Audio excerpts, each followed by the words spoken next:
بسم اللہ الرحمن الرحیم۔ السلام علیکم۔ شرح صدر کی دعا۔ یہ حضرت موسیٰ علیہ السلام کی دعا ہے جو دل کے روشن اور زبان میں قوت گویائی پیدا کرنے کے لیے مجرب ہے۔ اعوذ باللہ من الشیطان الرجیم، بسم اللہ الرحمن الرحیم۔ رب اشرح لی صدری ویسر لی امری واحلل عقدۃ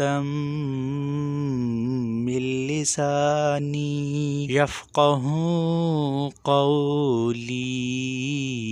ترجمہ: اے میرے رب، میرے سینے کو کھول دے اور میرے کام کو آسان کر دے اور میری زبان کی گرہ کھول دے تاکہ لوگ میری بات سمجھ سکیں۔ اللہ تعالی ہمیں سنت اعمال کے مطابق زندگی گزارنے کی توفیق نصیب عطا فرمائیں۔